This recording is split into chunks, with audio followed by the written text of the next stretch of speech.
নিকেতন চ্যানেলে সবাইকে স্বাগতম। যে এখন আমরা করব নবম দশম শ্রেণী গণিতের আমার ত্রিকোণমিতির। যে আমার এখানে হচ্ছে 9.1 উদাহরণ নম্বর 10। আমার এখানে যে প্রশ্নটা দেওয়া আছে, তাহলে এই যে এখন আমরা লিখলাম বামপক্ষ, যে লিখলাম এই যে বামপক্ষ রুট 1 - এই যে এখানে সাইন এ বাই 1 + এই যে এখানে সাইন এ ইকুয়াল, যে রুট দিলাম যে 1 - এই যে এখানে সাইন এ ইন্টু 1 - সাইন এ, যে বাই 1 + এই যে এখানে সাইন এ ইন্টু এই যে হচ্ছে 1 - এই যে এখানে সাইন এ। তাহলে এখন এখন আমরা এদিকে লিখতে পারি এই যে লব ও ঠিক আছে হরের সাথে হচ্ছে 1 - সাইন এ দ্বারা গুণ করে।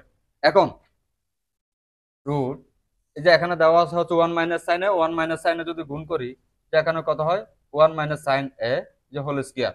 এখন এটাকে গুণ করলাম, তাহলে এই যে এখানে কত হবে হচ্ছে 1 - সাইন এ, এই যে এখানে হচ্ছে 1 + সাইন এ সমান 1, যে এখানে মাইনাস কত হবে সাইন স্কয়ার এ।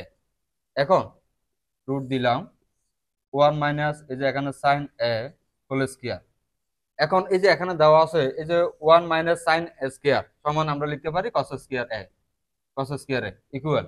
তাহলে এখন 1 - সাইন এ, এই যে এখানে দেওয়া আছে কস এ। এখন আমরা হচ্ছে এটাকে লিখতে পারি 1/cos এ মাইনাস এই যে এখানে দেওয়া আছে সাইন এ বাই কস এ। এখন এখন আমরা বাকি অংশ হচ্ছে এদিকে করলাম। তাহলে এই যে এখানে দেওয়া আছে হচ্ছে 1 - cos এ, তাহলে এই যে দেওয়া আছে ঠিক আছে 1/cos এ সমান, এখন আমরা লিখতে পারি sec এ ইন্টু এই যে দেওয়া আছে sin a - cos A, sin a minus এই যে cos এ, তাহলে লিখলাম মাইনাস এই যে আমার এখানে দেওয়া আছে sin a - cos এ সমান, তাহলে কত হবে tan a। তাহলে আমার এখানে মিলাইতে বলছিল যে বাম পক্ষ থেকে ডান পক্ষ মিলাইতে বলছিল sec a - tan a, তাহলে এখন যেহেতু মিলছে তাহলে এখন আমরা লিখতে পারি ডান পক্ষ। তাহলে ডান পক্ষ, সুতরাং বাম পক্ষ সমান ডান পক্ষ প্রমাণিত। তাহলে ডান পক্ষ এই যে প্রমাণিত।